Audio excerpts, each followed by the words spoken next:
यंदा गणपती विसर्जन हे 11व्या दिवशी आल्याने पोलीस व प्रशासनावर ताण येऊ नये यासाठी त्यांनी शिरूर शहराच्या उपनगरांमधील गणपती विसर्जन हे 10व्या दिवशी करण्याचे आवाहन केलेले होते।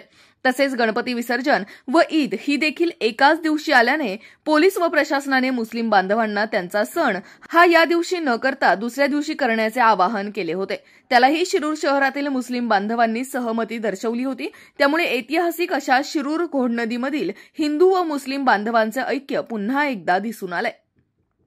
रामलिंग परिसरातील गणेश मंडळांनी 10व्या दिवशी म्हणजेच शुक्रवार दिनांक 5 सप्टेंबर 2025 रोजी गणपती विसर्जन केले। प्रथेप्रमाणे यावेळीही शिरूर ग्रामीण ग्रामपंचायतच्या वतीने सर्व गणेश मंडळांचा शाल, श्रीफळ व प्रतिमा देऊन विद्यमान सरपंच कुमारी शिल्पा गायकवाड व मान्यवरांच्या हस्ते सन्मान करण्यात आला। यावेळी माजी आदर्श सरपंच अरुण घावटे, माजी आदर्श सरपंच नामदेव जाधव, संजय शिंदे, बाबाजी अण्णा वरपे, यशवंत कर्डिले आदी मान्यवर उपस्थित होते। याच गणपती विसर्जन मिरवणुकीची काही दृश्य पाठवली आहेत आमचे विभागीय संपादक रवींद्र खुडे यांनी। पाहुयात।